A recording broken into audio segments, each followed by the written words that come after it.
So many people get sidetracked. It seems like you don't get sidetracked, though. You're focused on well, work there's for your a reason for that. And the reason is called the territorial imperative. I hate to ask this question because it's embarrassing. How many of you who are African Americans, how many of you know the African city and country from which your ancestors were born? Except my daughter. Not one hand went up. Not one hand went up. I asked this question of 500 whites. How many of you know the city and country? I was teaching at a university, a white university, just outside Philadelphia. Every hand went up. They knew not only the country from which they came, not only the city, but the borough from which their ancestors came. Now, how come they know and none of you know? Here's the reason. And here's the reason why I am different. The reason is that these South Carolina and North Carolina plantation owners went to Germany to find out how they could control our fathers and mothers on the plantation, because they were getting out of hand. They were burning the houses down. They were killing white folks. They were doing everything negative about being in captivity. They were never slaves. They were prisoners of war, the War of 1591. So what happened was they sought the advice of an expert in Songhai history. Now, his name was Johann Blumenbach, and he was the head of the Department of History at the University of Göttingen in Germany. How many of you know this? I know you was taught this in college and everything, all you college folks. Well, when they sought his advice, they said, do they know that they're the Songhai people? So the plantation owners who traveled over there to seek his advice said, well, of course they know that they come from the great Songhai Empire. Well, that's your problem. You can't let them know that they came from greatness, from grandeur, from beauty, from sophistication. You'll never be able to control them. So the plantation owner said, well, how can we prevent it? I mean, the mothers and the fathers would tell the children, say, you came from Timbuktu and you came from the city of Jané, and that's where we were born. And then the Europeans came over and invaded us in 1591 and marched us to the seas, to the waiting ship. Said, man, you can't allow them to teach that to their children. They said, well, how you want to stop it? Here's how you do it. Here's why you don't know where you're from. Blumenbach said, what you do, as soon as a boatload arrives, take the babies out the mama's arms. Send the parents to a distant plantation and work them to death and raise the children to believe that they came from a jungle. They won't know the difference. That's right. How would they know? That's right. Their parents are gone. Now, here's the difference between me and you. When they captured my grandmother, I'm not going through, you heard the beginning of the story. My grandfather was a lawyer and a sculptor in Benin City, Nigeria. And the English kept on coming over stealing his sculpture.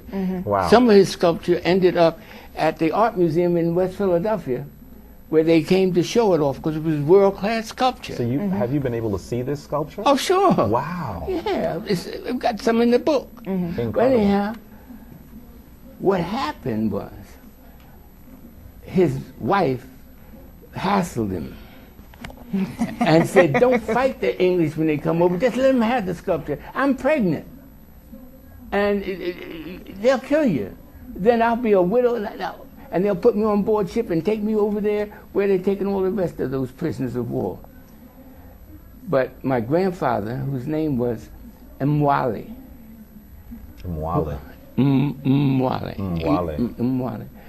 said, I'm fighting them. I'm not going to let them steal my sculpture anymore. And he gathered some of his fellow sculptors And they fought the English when they came over to steal. They always stealing something. And they killed him, killed my grandfather, and put his wife, his pregnant wife, my great-great-great-grandmother on board the ship. And the ship was named Jesus, by the way. That's deep. I've been angry ever since. Well, at Jesus, I mean, not at Jesus, but and on the way over, the baby was born. Wow. All right, named Diane. She named Diane. Now, it was bound for South Carolina. How many of your ancestors came from South Carolina? Raise your hand. Oh, boy. A whole bunch of folks. They were bound for South Carolina. But in 1808, this was 1813, in 1808, a law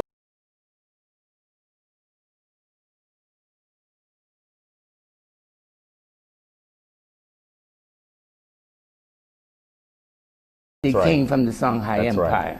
We're going to try to breed them here on this continent That's rather right. than continuing That's right.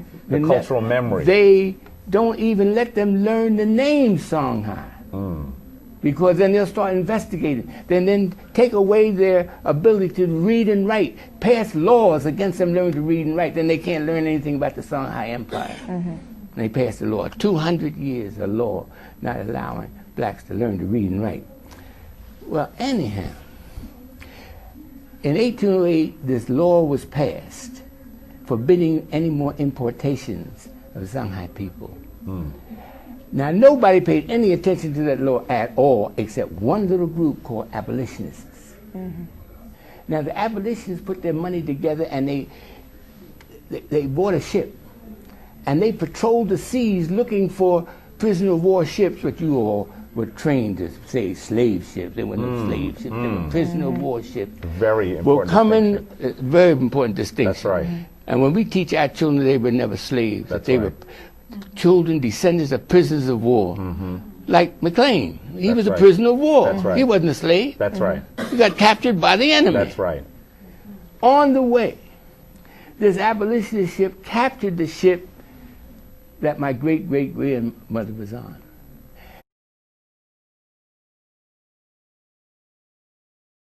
So instead of this baby being taken from my arms in South Carolina, the ship was towed to Trenton, New Jersey. And of course, Nzinga, who was the baby's mother, my great-great-great-grandmother, taught the baby that her father was a world-class sculptor, that her father was a lawyer, that he went to world-class universities. So I was trained from babyhood, you know, that we've got to right this wrong. That's right. That's right. So I was, it's your job, because you were spared by just an act of God, an act of the ancestors, to not let the baby being taken from Nzinga's arms. And the baby grew up, and she had a child. Her name is Mary Diane Thomas, and she was my great-grandmother, and she helped raise me. Wow. And so she told me the story when I was a kid, you see. So that's how I know Wow. where we're from. Wow. That's right.